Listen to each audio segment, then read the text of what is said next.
Баланы мажбурлап окутууга болобу? Кунут методу. Кунут методу күч менен мажбурлап окутуу дегенди билдирет. Бул ыкма эң жаман. Мажбурланган баланын отуруп сабак окуп калганы жакшыдай көрүнөт. Бирок үй тапшырмасы бала үчүн өтө жагымсыз боло баштайт. Сабак окугусу келбейт, бирок аткарууга мажбур болот. Кунут ыкмасы тапшырма аткарууну эң жаман көрсөтүп, сабактан биротоло көңүлүн калтырат. Мажбурлап окутуунун жыйынтыгы: бала тажап, таптакыр кызыгуусу жоголот.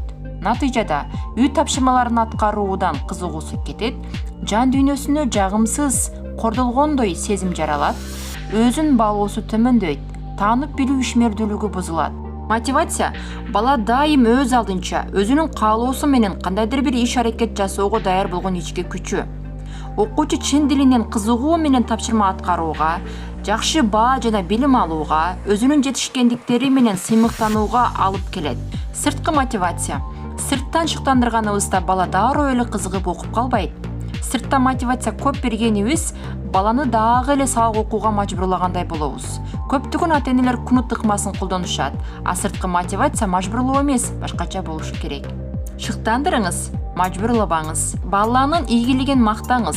Кичинекей жетишкендиктеринде көз жазымда калтырбай мактаңыз.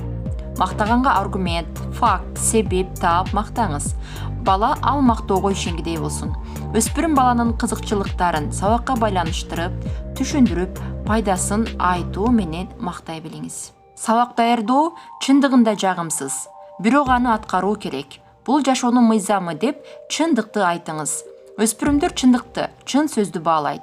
Баланын ийгиликсиз абалына карабай колдоо көрсөтүңүз. Психологдор өспүрүмдүн өз алдынча алуулугу жана өз алдынча сабак аткарып жатканы ар дайым чоңдор тарабынан көбүрөөк колдоого муктаж деп айтышат.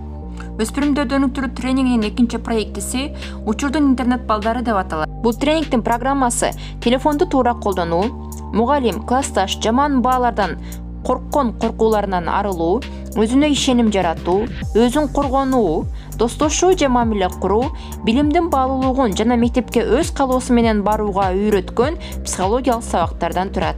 Посту даярдаган учурдун интернет балдары аттуу автордук тренингдин ээси Чынара мугалим болду.